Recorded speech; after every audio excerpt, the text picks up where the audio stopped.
कोपरगाव तालुक्यातील चासनळी गावात आज दिनांक 22 ऑगस्ट रोजी सकाळी 10 वाजेच्या दरम्यान धक्कादायक घटना उघडकीस आली।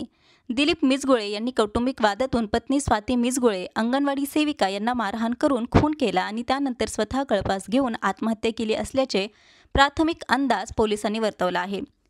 सकाळपासून घराचा दरवाजा बंद असल्याने शेजाऱ्यांनी खिडकीतून डोकावून पाहिले असता हा प्रकार समोर आला। घटनेची माहिती मिळताच तालुका पोलीस तसेच शिर्डी उपविभागीय अधिकारी अमोल भारती यांनी घटनास्थळी धाव घेतली। दरम्यान दिलीप गळफास घेतलेल्या अवस्थेत तर स्वाती मृत अवस्थेत राहत्या घरात आढळून आल्या। घरातील भिंतीवर दिलीप यांनी काही लिहून ठेवलेले आढळले असून नेमके काय लिहिलेले आहे हे तपासानंतर स्पष्ट होईल अशी माहिती पोलिसांनी दिली आहे। स्वाती मिजगुळे या अंगणवाडी सेविका असल्याने त्यांच्या मृत्यूने महिला वर्गासह संपूर्ण गावात हळहळ व्यक्त होत आहे। या दुर्दैवी घटनेमुळे चासनळी गावात शोककळा पसरली आहे। संवाद महाराष्ट्रासाठी रवी वाघडकर, कोपरगाव। हे कोपरगाव तालुक्यातील चासनळी नावाचं गाव आहे। सदर गावामधील दिलीप शंकर मुजगुले आणि स्वाती शंकर मुजगुले ही पती पत्नी आहे। ती इथं राहत होते। दोघेच त्यांना एक मुलगी आहे, ती पुंतांबाई गाव आहे तिकडे दिलेली आहे।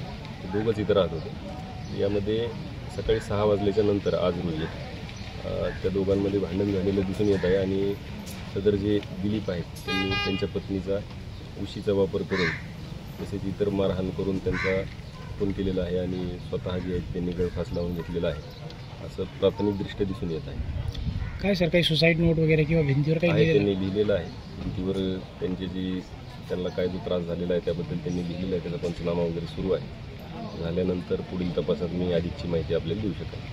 त्या महिला काही अंगणवाडी सेविका वगैरे होत्या? महिला अंगणवाडी सेविका होत्या आणि सदर जी व्यक्ती आहे ती चहाचा व्यवसाय करायची। घरूनच चहा बनवून ते ऑर्डरनुसार चहा पोच करण्याचं काम करायचे। इतर काही कामगार आहे का सर?